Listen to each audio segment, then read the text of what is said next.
지금 선생님이 상당히 화가 났습니다. 아까 녹음을 25분 동안 열심히 했는데 녹음기가 안 켜져 있었어요. 그래서 25분짜리를 15분 만에 속전속결로 한번 해보려고 합니다. 아까 말했던 이게 아까 지금 표시하면서 했던 흔적인데 다 날라갔어요.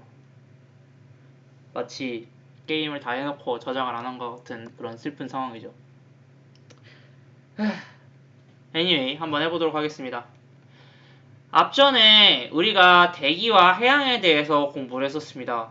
대기의 온대저기압, 그리고 태풍, 그리고 악기상 이런 것들에 대해서 배웠고요. 해양에 대해서는 수온, 염분이 어떻게 변하는지에 대해서 공부를 했습니다. 그러면 이 대기와 해양이 어떻게 서로 작용을 하는지에 대해서 이번 단원에서는 배울 거예요. 그래서 뭔가 그 각각 하나하나 분석을 했다면 그 분석한 것들이 어떻게 활용이 되는지 그거를 한번 보도록 하겠습니다. 먼저 해수의 표층순환이라는 그런 단원이 나오는데요. 그 다음에 해수의 침층순환, 그 다음에 해양변화와 기후변화, 마지막에 지구기후변화 이렇게 다루고 있습니다. 그래서 해수는 바닷물이죠. 바닷물이 이동을 하는데 표층, 그러니까 이 겉부분에서 어떻게 바닷물이 이동하는지, 그리고 밑에 깊은 곳에서는 어떻게 이동을 하는지, 그리고 이 바닷물 변화에 따라서 어떻게 기후가 변하는지, 마지막엔 전체적으로 지구기후가 어떻게 변하는지에 대해서 알아보도록 할 겁니다. 선생님, 그럼 지금 바닷물밖에 안 나오는데 대기와 해양이 왜 들어가죠? 대기는 안 들어가도 될 것 같은데요? 라고 할 수가 있죠. 그래서 왜 그런지를 이번 시간에 같이 공부를 해보도록 하겠습니다. 바로 이 대기는 해양에, 특히 해수의 표층순환에 영향을 주기 때문인데요. 어떻게 영향을 주는지 말해볼게요. 학습 목표, 대기 대순환과 해수의 표층순환의 관계를 주요 표층해류를 중심으로 설명할 수 있다. 두 번째는 우리나라 주변 해류의 분포를 설명할 수 있다 입니다. 우리나라 주변 해류는 다음 시간에 알아볼 거고요. 이번 시간에는 대기 대순환이 어떻게 해수의 표층순환에 영향을 끼치는지, 그리고 해수의 표층순환의 표층 해류들이 어떻게 나타나는지까지 공부를 하도록 하겠습니다. 먼저 대기 대순환과 해수의 표층순환이 있습니다. 그래서 무시해 주시고요. 카카오톡 로그아웃을 하는 걸 깜빡했네요.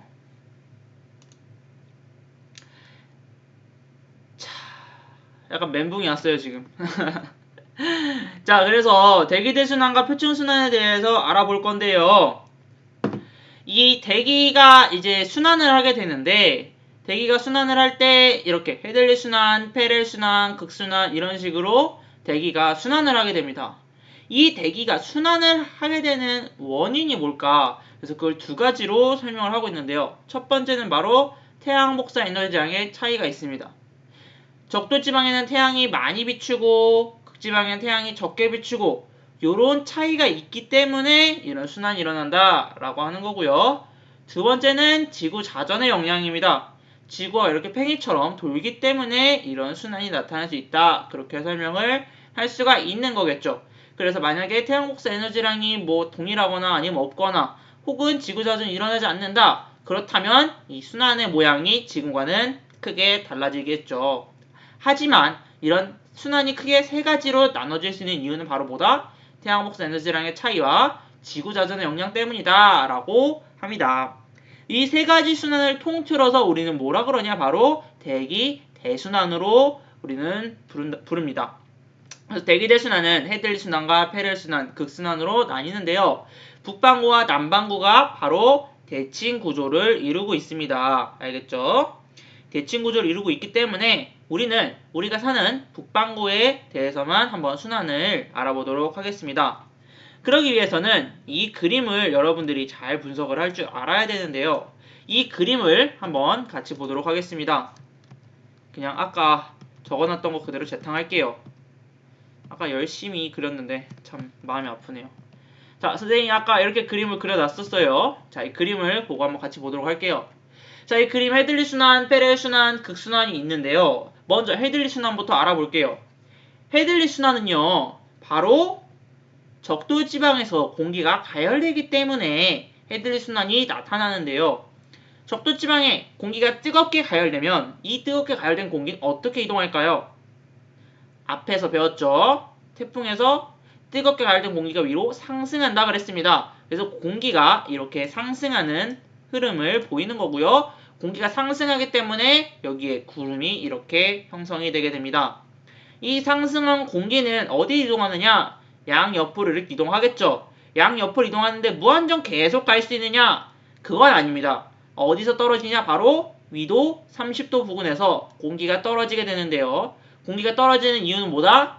네, 공기가 상대적으로 차갑게 식기 때문에 무거워져서 밑으로 내려간다. 그렇게 이해를 해주시면 되겠습니다. 이 내려간 공기는요, 어디를 이동하느냐? 위로도 이동하고 아래로도 이동하겠죠. 그쵸? 그래서 아래로 이동하는 공기가 이렇게 형성이 되고 이거를 하나의 순환을 형성하게 되는데 이걸 우리는 바로 뭐다? 헤들리 순환이다 라고 설명을 하고 있습니다. 그래서 이 헤들리 순환은 바로 직접 순환이에요. 왜 직접 순환이냐? 공기가 직접 가열되고 공기가 직접 식어서 돌기 때문에 얘는 직접 순환이라고 부릅니다. 그러면 헤들리 순환 다음에 우리는 뭐를 알아볼 거냐면 바로 이 극순환에 대해서 알아볼 겁니다. 극순환도 원리는 똑같아요. 90도가 가장 차갑기 때문에 공기가 어떻게 돼요? 밑으로 내려가겠죠. 밑으로 내려간 공기는 60도까지 내려올 겁니다. 60도까지 내려와서 다시 공기가 뜨거워져서 가열되면은 위로 올라가겠죠. 이런 식으로 극에서도 순환이 일어나는데 이것도 역시 직접 순환입니다. 그러면 이 헤들리 순환과 극순환을 지금까지 다룬 이유는 바로 이제 페레 순환이 어떻게 일어나는지에 대해서 여러분들과 같이 한번 이야기를 해보기 위해서 이렇게 말을 한 거고요. 그럼 이 페레 순환은 어떻게 나타나냐? 바로 간접적으로 나타나기 때문에 간접순환이다 라고 부릅니다. 왜 간접적으로 나타나냐? 알아보겠습니다. 극순환과 헤들리 순환은 직접적인 가열, 직접적인 냉각에 의해서 이렇게 이동을 하는 거지만 페레 순환은 직접적인 가열과 냉각에 의해서 형성되는 순환이 아닙니다. 어떻게 형성이 되냐? 헤들리 순환에서 내려왔던 공기가 밑으로도 내려가지만 어디로 간다 그랬죠? 네, 맞아요. 바로 위로도 공기가 올라갈 수 있다 그랬습니다. 위로 올라간 공기가 있겠죠. 위로 올라간 공기는 무한정 올라갈 수 있느냐? 아닙니다. 어디까지 올라갈 수 있느냐? 바로 이 극순환의 공기가 내려온단 말입니다.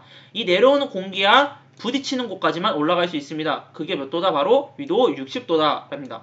그러면 이 올라가던 공기가 부딪혔어요. 그러면 어떻게 돼서 다시 올라가겠죠?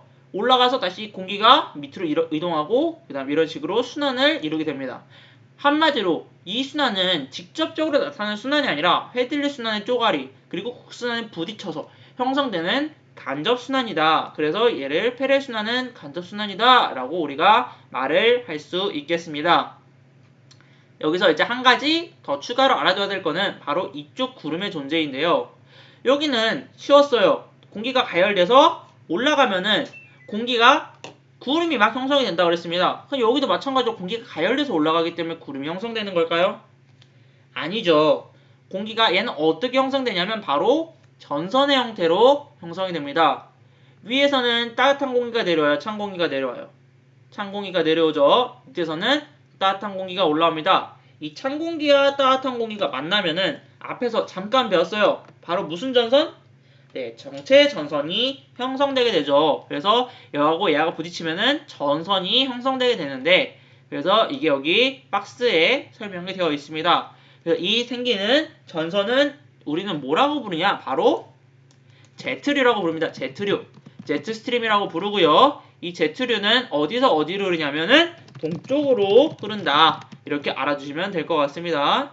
그래서 제트류는 지구상에서 서쪽에서 동쪽으로 흘러간다. 이렇게 적어주시면 될 것 같습니다. 그래서 크게 지구의 순환이 어떻게 일어나냐면 이런 식으로 일어난다. 이제 페레들리 순환, 페레 순환, 극순환으로 나타난다. 이렇게 알면 되고요. 마지막으로 이 그림에서 여러분들이 아직 다루지 않은 게 딱 하나 있습니다. 그게 뭘까요? 네, 바로 묵동묘풍과 편서풍과 극동풍이죠. 그쵸? 왜 이런 바람이 형성되냐 한번 알아보도록 하겠습니다. 여러분들은 바람이 똑바로 간다고 생각하십니까? 아닙니다. 바람은 조금씩 이동하면서 휘게 되는데요. 지구상에는 무슨 힘이 존재하냐? 바로 전향력이라는 힘이 존재합니다. 이 전향력이라는 힘은 바로 아까 지구가 뱅글뱅글 자전한다 그랬죠. 그렇죠? 지구가 이렇게 뱅글뱅글 자전하기 때문에 이 전향력이 형성이 되게 됩니다. 팽이를 돌리면은 되게 어지럽고 막 하잖아요. 뭐 그런 거랑 비슷하다고 생각하시면 돼요. 지구가 돌기 때문에 지구상에서는 이 전향력이라는 힘이 작용해서 물체를, 바람을 어떻게 이동시키냐면은 진행 방향의 오른쪽 방향으로 이동시킵니다. 그래서 원래는 이렇게 직진으로 쭉 가야 되는데 이렇게 못 가고 어떻게 간다? 오른쪽으로 휜다. 그렇게 이제 바람이 이렇게 표시가 되고 있다. 그렇게 알면 될 거고요. 그렇기 때문에 이 페레 순환에서 지금 바람 위쪽에서 밑에서 위로 올라가고 있죠. 그런데 이게 똑바로 올라갈 수 있다 없다? 없다. 어떻게 바람이 휜다? 오른쪽으로 휜다. 그렇기 때문에 바람이 이런 식으로 휘게 되는 겁니다. 헤드를 순환은 바람이 밑으로 내려오는데 똑바로 내려올 수 있다? 없다. 그래서 바람이 이렇게 오른쪽으로 휘게 되는 겁니다. 알겠죠? 극순환은 이렇게 내려가는데 바람이 어떻게 된다? 오른쪽으로 휜다. 뭐 때문에? 전향력 때문에. 이것만 알아두시면 될 겁니다. 그래서 각각 순환에 따라서 북동력풍, 편서풍, 극동풍이 이렇게 나타나는 것을 관찰할 수 있습니다. 그렇다면 남반구에서는 바람이 어느 방향으로 휠까요? 전향력 때문에 어떤 방향으로 휠까요? 한번 여러분들이 알아두시기 바랍니다. 과제로 되겠습니다. 그러면 다음 장으로 넘어갈게요. 자, 이해가 안 될 수도 있는데 그럼 다시 돌려가면서 천천히 보세요. 이렇게 지금까지 대기대순환에 대해서 알아봤는데 이 대기대순환을 알아보는 본 목적이 뭐죠? 바로 대기대순환과 해충의 표층순환의 관계를 알아보기 위해서예요. 그러면 이 해수의 표층순환에 대해서 한번 보도록 하겠습니다. 해수의 표층순환은 지금 이런 식으로 해수의 표층순환이 나타나게 되는데요. 해수의 표층순환은 북반구에서는 시계방향, 남반구에서는 반시계 방향으로 이루어지게 됩니다. 오른쪽의 그림은 바로 대기대순환의 그림인데요. 이 두 개가 어떤 식의 관계를 이루고 있는지 한번 알아보도록 하겠습니다. 자, 이걸 보시면은요. 잠깐만요. 아까 했던 거를 그대로 하기 때문에 그게 없나? 아, 큰일 났네. 안 되겠네요. 한번 이거는 다시 캡처해서 하도록 하겠습니다.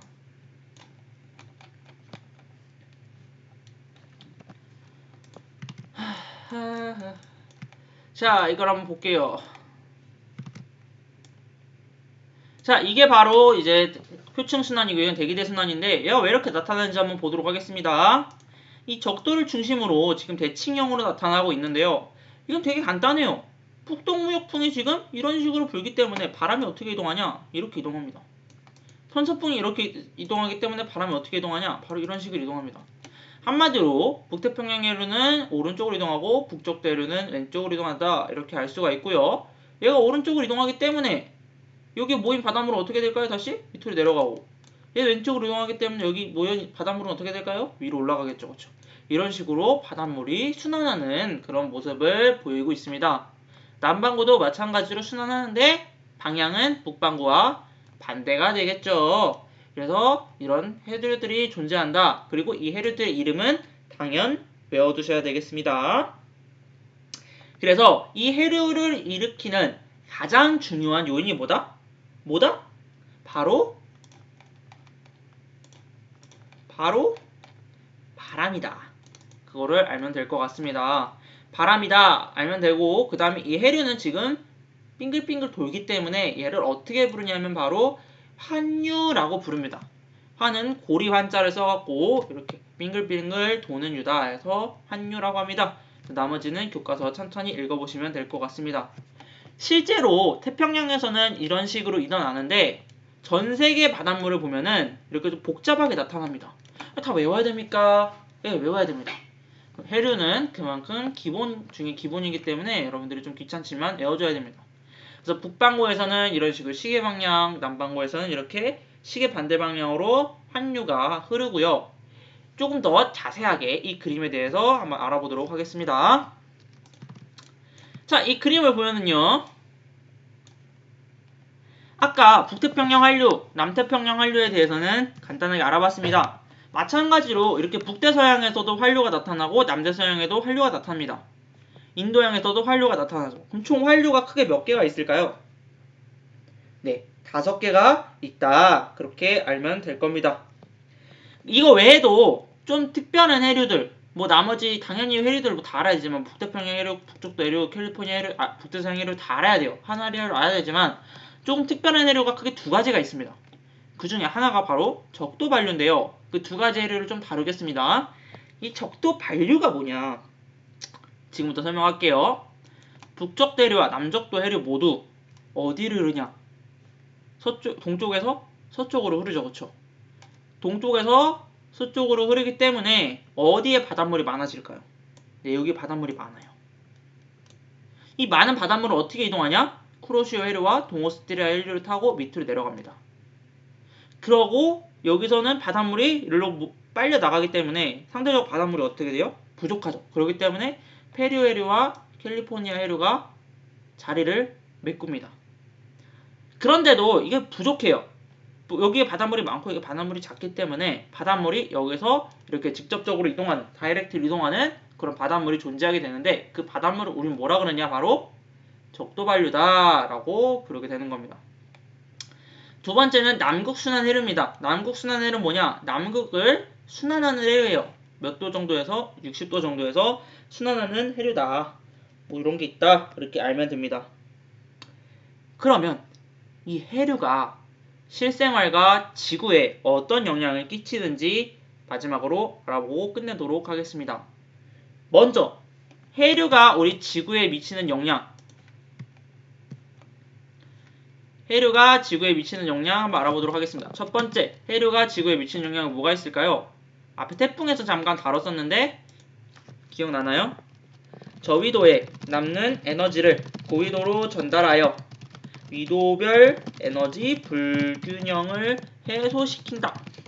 그래서 태풍에서 나왔지만 여기도 남는 에너지를 북방으로 이동해서 에너지 균형을 해소시킨다. 두 번째는 해안 지방의 기후에 영향을 준다.